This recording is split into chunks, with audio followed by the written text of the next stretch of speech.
Shalom saudaraku kasih dalam Tuhan, kasih karunia dan damai sejahtera dari Allah Bapa dan Kristus Yesus menyertai kamu. Bacaan Alkitab kita diambil dari Hakim-Hakim 7 ayat 1 sampai 25. Gideon mengusir musuh. Adapun Yerubal, itulah Gideon, bangun pagi-pagi dengan segala rakyat yang bersama-sama dengan dia. Lalu mereka berkemah dekat mata air Harod. Perkemahan orang Midian itu ada di sebelah utaranya, dekat bukit More di lembah. Berfirmanlah Tuhan kepada Gideon, terlalu banyak rakyat yang bersama-sama dengan engkau itu, daripada yang kuhendaki untuk menyerahkan orang Midian ke dalam tangan mereka. Jangan-jangan orang Israel memegah-megahkan diri terhadap aku sambil berkata, tanganku sendirilah yang menyelamatkan aku. Maka sekarang serukanlah kepada rakyat itu demikian. Siapa yang takut dan gentar, biarlah ia pulang enyah dari pegunungan Gilead. Lalu pulanglah 22.000 orang dari rakyat itu dan tinggallah 10.000 orang. Tetapi Tuhan berfirman kepada Gideon, masih terlalu banyak rakyat. Suruhlah mereka turun minum air, maka aku akan menyaring mereka bagimu di sana. Siapa yang kufirmankan kepadamu, inilah orang yang akan pergi bersama-sama dengan engkau. Dialah yang akan pergi bersama-sama dengan engkau. Tetapi barang siapa yang kufirmankan kepadamu, inilah orang yang tidak akan pergi bersama-sama dengan engkau. Dialah yang tidak akan pergi.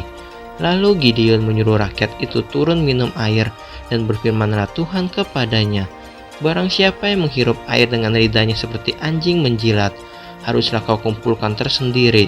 Demikian juga semua orang yang berlutut untuk minum. Jumlah orang yang menghirup dengan membawa tangannya ke mulutnya ada 300 orang, tetapi yang lain dari rakyat itu semuanya berlutut minum air. Lalu berfirmanlah Tuhan kepada Gideon, dengan ke-300 orang yang menghirup itu akan kuselamatkan kamu. Aku akan menyerahkan orang Midian ke dalam tanganmu, tetapi yang lain dari rakyat itu semuanya boleh pergi, masing-masing ke tempat kediamannya. Dari rakyat itu mereka mengambil bekal dan sangkala. Demikianlah seluruh orang Israel disuruhnya pergi, masing-masing ke kemahnya, tetapi ke-300 orang itu ditahannya. Adapun perkemahan orang Midian ada di bawahnya di lembah. Pada malam itu berfirmanlah Tuhan kepadanya, bangunlah, turunlah menyerbu perkemahan itu, sebab telah kuserahkan itu ke dalam tanganmu.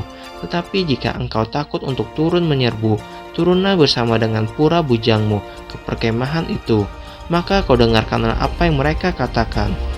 Kemudian engkau akan mendapat keberanian untuk turun menyerbu perkemahan itu.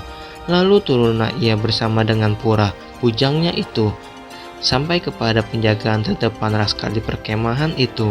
Adapun orang Midian dan orang Amalek dan semua orang dari sebelah timur itu bergelimpangan di lembah itu seperti belalang banyaknya, dan unta mereka tidak terhitung seperti pasir di tepi laut banyaknya. Ketika Gideon sampai ke situ, kebetulan ada seorang yang menceritakan mimpinya kepada temannya.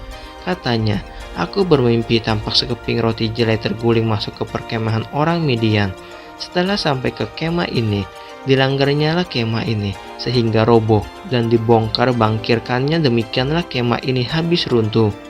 Lalu temannya menjawab, ini tidak lain dari pedang Gideon bin Yoas orang Israel itu.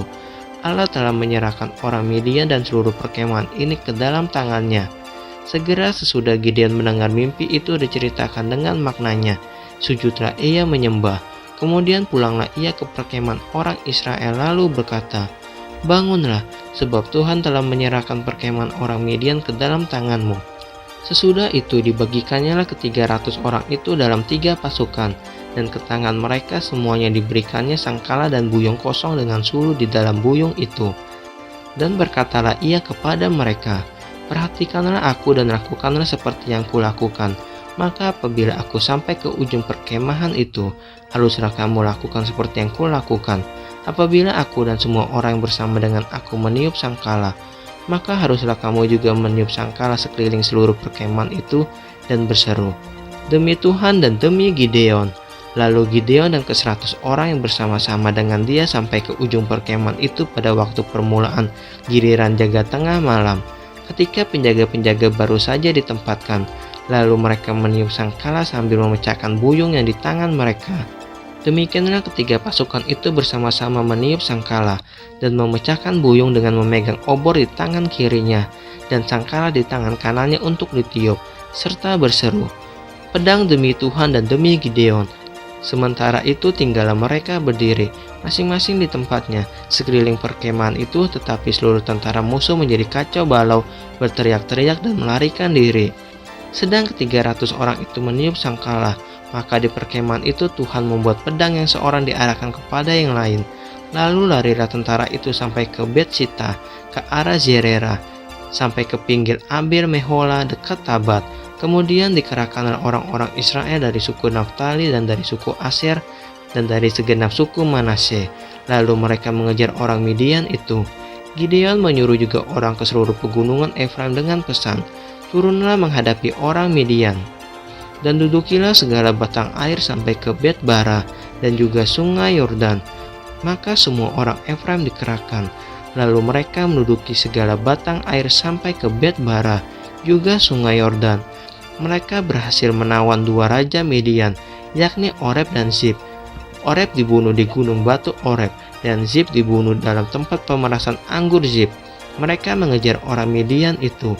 Lalu mereka membawa kepala Oreb dan kepala Zib kepada Gideon di seberang sungai Yordan.